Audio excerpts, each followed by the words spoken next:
Uh, Hello, everyone. My name is Reza, and today we are pleased to have Ms. Julia Martyniuk, who is a library and information specialist at Western University.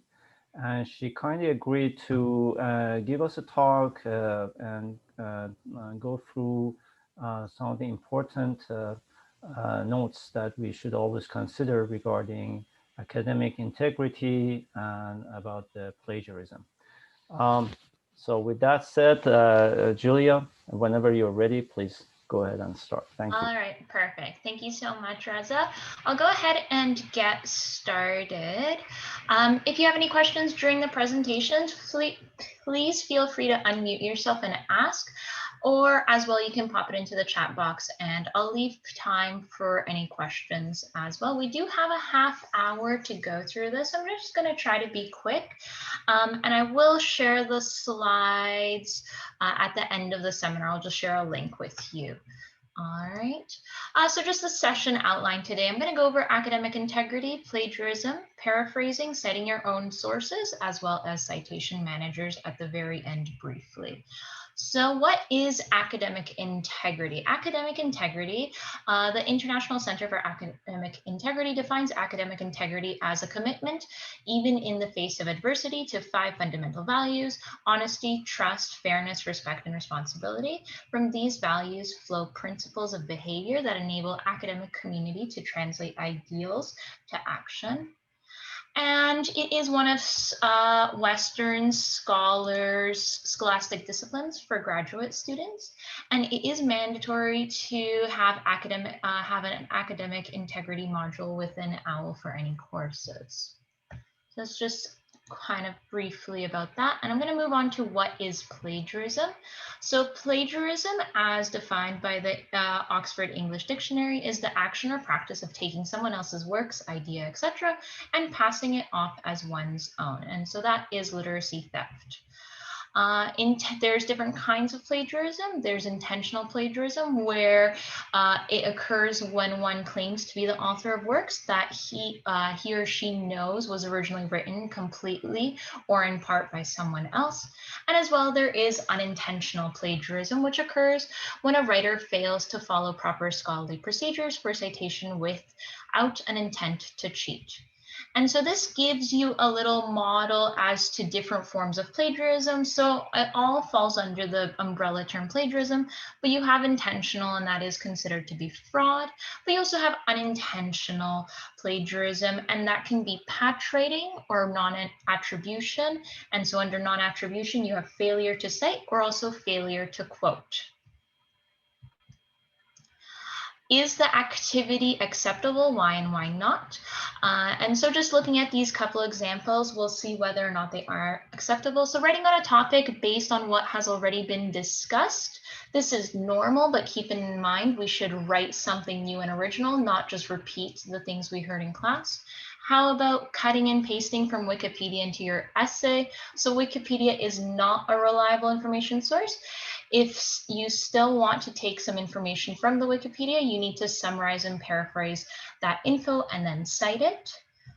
Reusing your own work for a different assignment is actually called self-plagiarism, and it's also one form of intentional plagiarism. You submit the same material for credit from different courses or different sections of a course. Using graphic in your paper that you found in a journal article. So graphics should be original, unpublished artwork created by the author. Submissions to journal. As for assignments, you need to ask permission from the author or just cite if the instructor allows. Using the same paper for a conference presentation and then for a journal article submission. Many journals want original unpublished work. You need to check the author guidelines and ask the editor. However, some journals have special issues to cover certain conferences, and you may be able to submit the same paper. Including a biography at the end without in-text citations. A biography is not enough. It is at the sentence level that you distinguish your ideas and words from someone else's. So in-text citation is very important. And finally, 7, using a source that is common knowledge without citing. You don't need to cite, as that info is common knowledge, common language, some widely known. Example, the Olympics are played every 4 years. Others may be just for author and part of the readers, but not for all readers, so citation is needed. All right. How to avoid plagiarism? You always want to start early. You start your research early. You want to take notes as you read, organize your research notes in an effective way, and consult with your instructor or supervisor.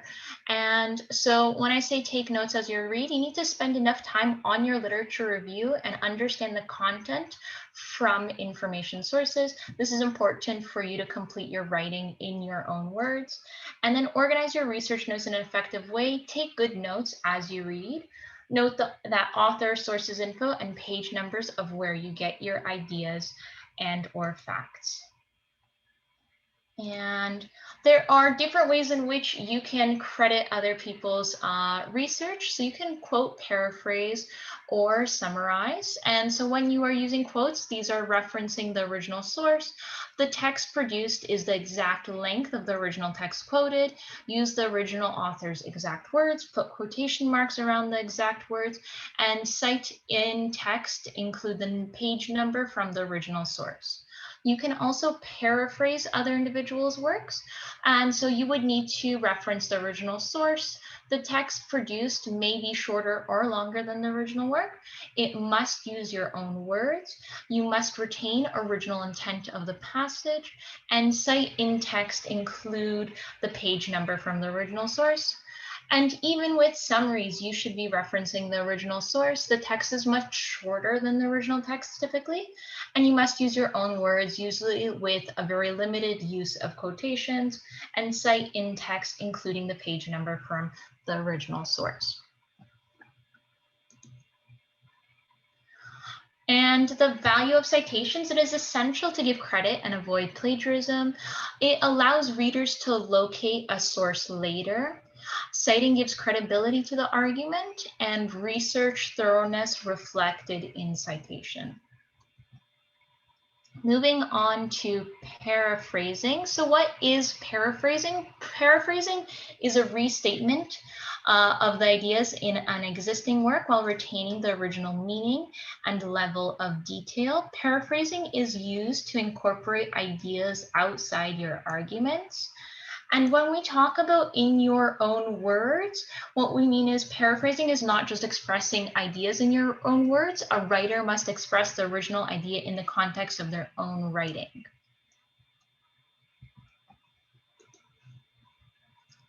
Paraphrasing enough. So a good paraphrase changes the sentence structure and language, but involves the same level of detail. But how do you know you are paraphrasing enough?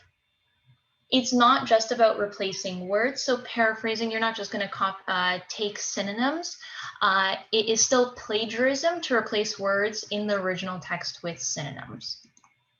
And as we can see here, this is an example of bad paraphrasing. So Charles Darwin stated that the tortoise is very fond of water, drinking large quantities and wallowing in mud.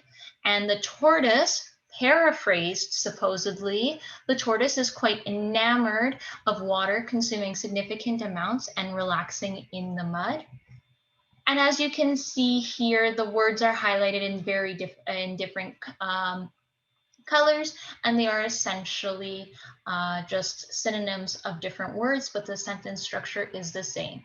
And this is plagiarism, and it oftentimes sounds awkward as the substitute synonyms don't work well, and the language sometimes sounds flowery. You also have patch writing, and patch writing is a form of bad paraphrasing where the paraphrase is too similar to the original text. Patch writing involves patching together direct quotes or pieces of information without changing them enough. And patch writing can occur when a student does not understand what they're reading well enough to synthesize it in their own words.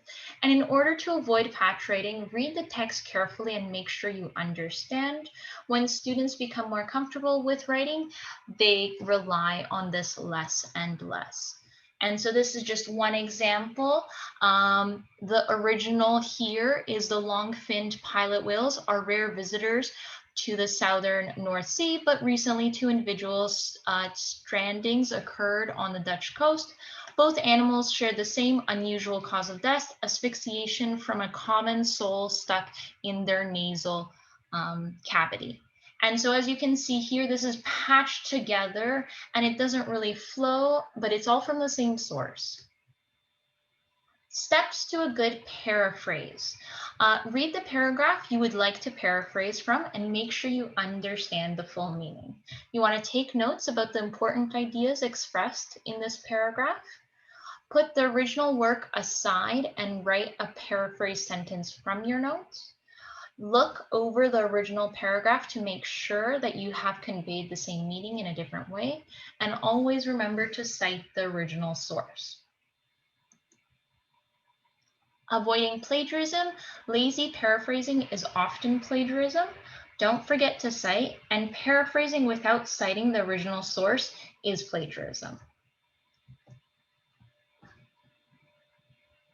And so this is another example of paraphrasing here. So the original source states that we trained 8 sheep to recognize the faces of 4 celebrities from photographic portraits displayed on computer screens. After training, the sheep chose the learned familiar faces rather than the unfamiliar faces significantly above chance. And you have 3 different scenarios. In the first scenario, it is a summary. And it simply states researchers trained sheep in facial recognition using celebrity photographs. It's a nice, concise summary. It's not directly quoting from this, but it's summarizing the idea as a whole. And as well, it is cited, and there's the in-text citation. A recent study demonstrated the ability of sheep to recognize familiar faces after training 8 sheep to identify images of 4 celebrities from photographs shown on the computer screen. And then the final paraphrase we have: sheep can be trained to choose the learned familiar faces of 4 celebrities from photograph portraits rather than the unfamiliar faces. And then so you can take a look at these 2 different paraphrases and determine which one you believe to be a good paraphrase versus a bad paraphrasing.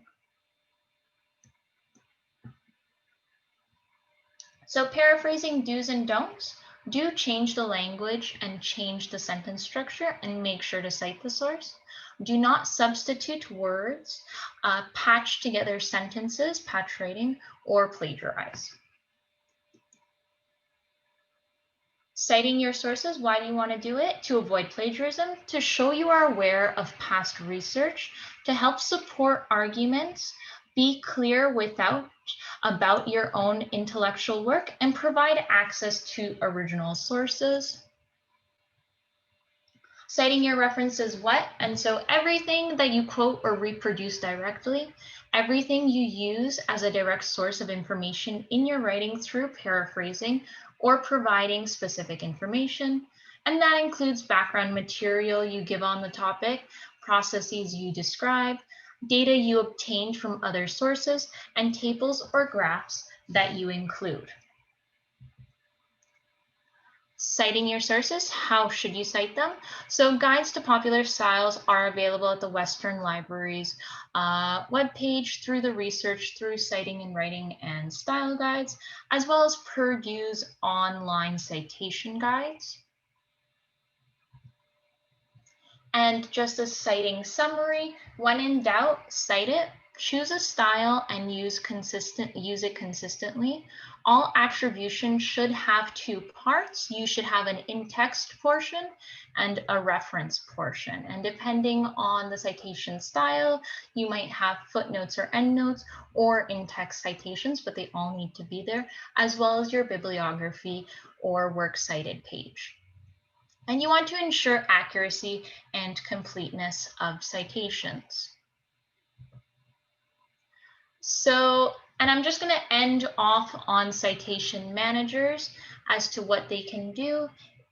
So citation managers, also known as reference management tools, allow you to ready to use with minimal setup, presents fields and automatic indexings.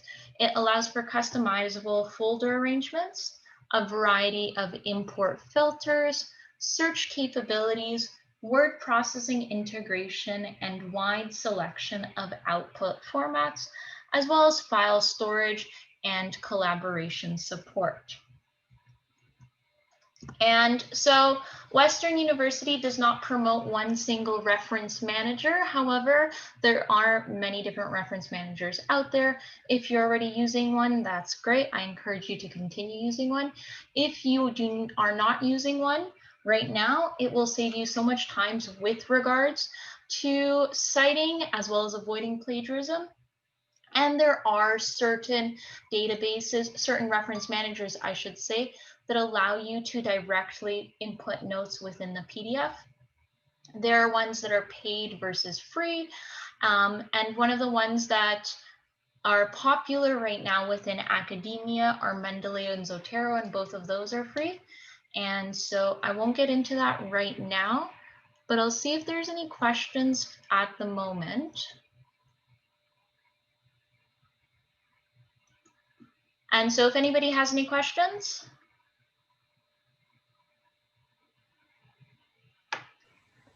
If you have any questions, you can unmute yourself and ask, or just type it in the chat window, please. Hi, I have a question. Sure, go ahead. If you're using a definition that is like a simple basic definition and everybody's aware of it, like density, do you still have to cite the source that you're using? If it's common knowledge and you didn't refer back to anything, you do not need to cite it. However, if you needed to confirm it within, for instance, the English Oxford Dictionary, you should cite it. So if it's common knowledge and you didn't have to refer back to any source, then you don't need to cite it. But if you do, then cite it. Thank you. Any other questions?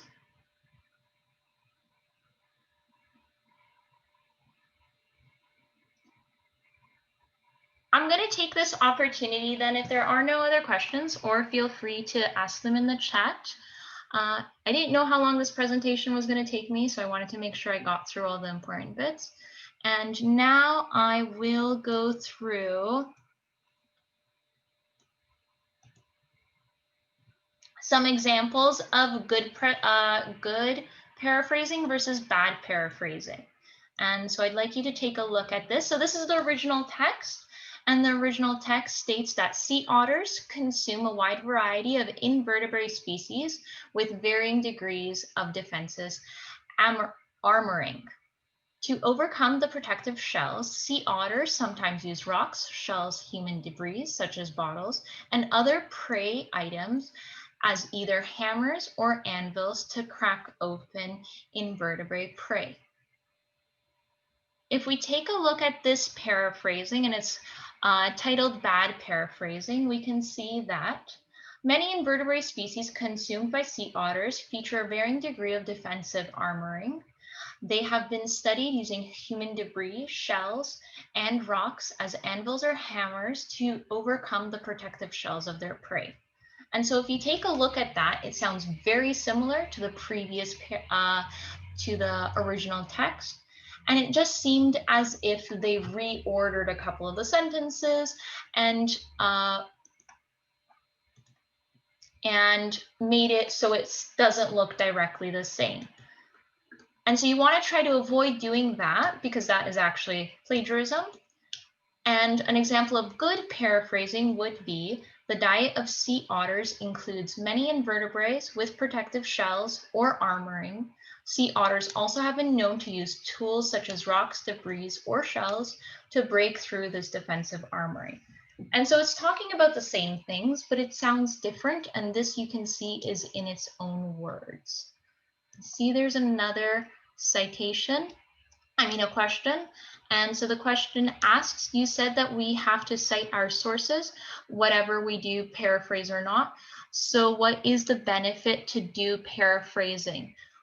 So the benefit of paraphrasing is, one, it's putting the work into your own words and contextualizing it actually to your own research.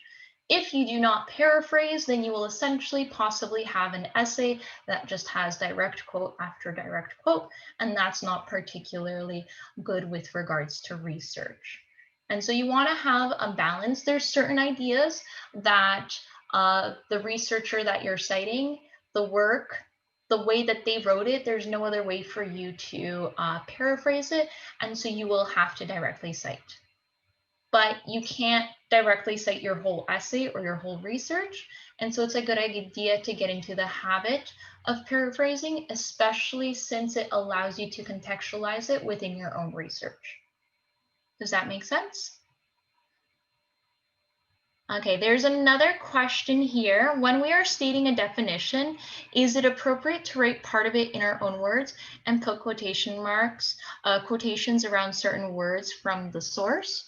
Yeah, you can do that.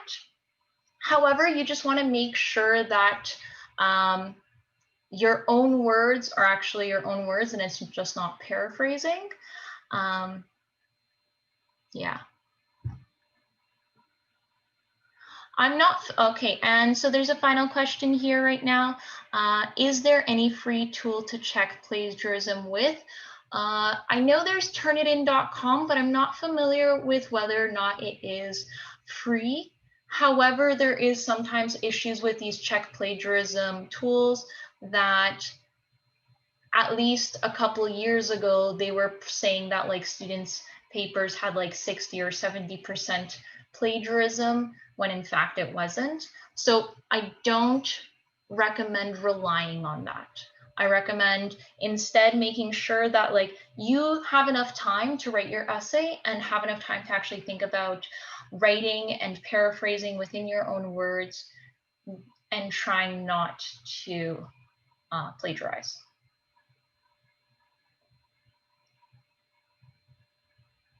Any other questions?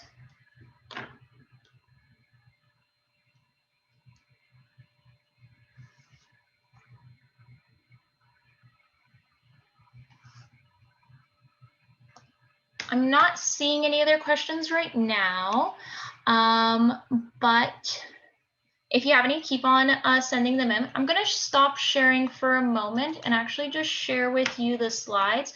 And there are a couple slides that I skipped over, and it just gives you other examples with which you can like try it out and see what good paraphrasing is and isn't and why it is so. And so I'm just going to share that link. Give me 1 second.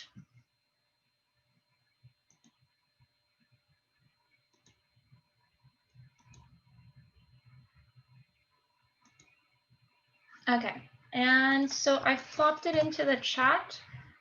So you should be able to view that Google Slides, and you won't be able to make any changes to it, but you can take a look at it.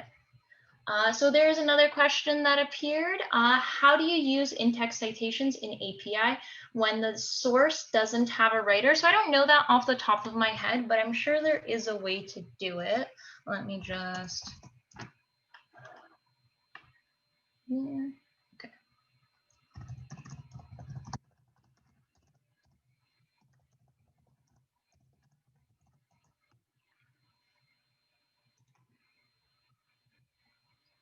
And so if I just take a look here,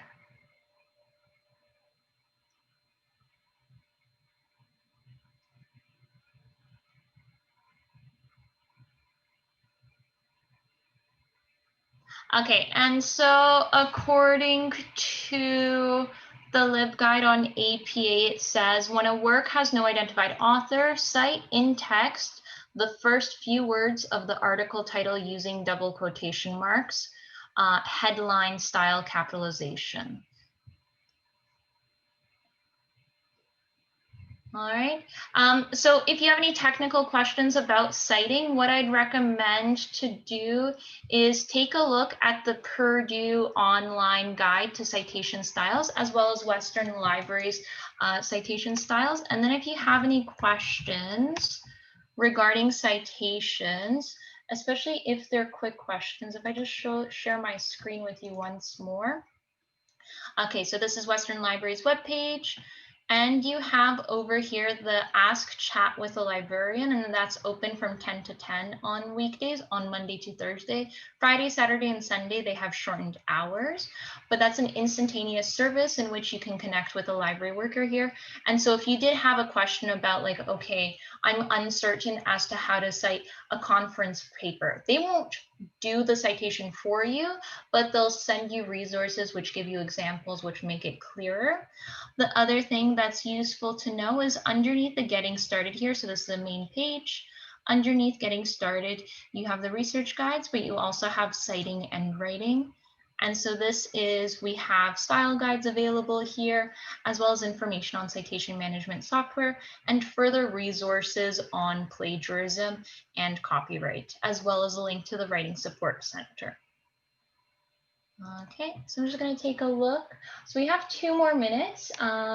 If you have any more questions, please feel free to ask. I think there is one more, Julia. Yeah, I'm taking a look at it right now. So there's a question that I understood that the paper should contain something like 60% at least of sources. So how many of that should be paraphrased and how many just copy and paste? Of course, with citations in both cases. So it's up to you. I don't think there's any concrete number, but it's also, if you're doing an assignment or you're writing a research paper, it should be your own words for the most part. And so you'll have to talk to your faculty or supervisor who is going to be reviewing your work to see what they say. I don't think they would want you to be directly citing more than 30% of the time. And that's just like a general number. And simply because it's not putting it into context of your own work, unless if you're doing a literature review. But even then, when you're doing a literature review, you are still paraphrasing and talking about how these different authors are talking about this specific research topic. All right, we have 1 more minute. Final question.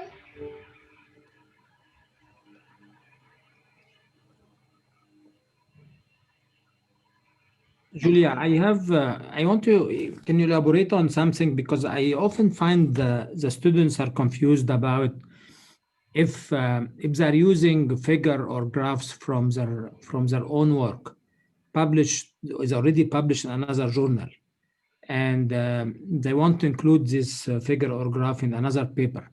So can you elaborate on this? What should be the best thing to do? Like reproducing the figure would be sufficient, and citing it, or getting permission from the original from the other journal.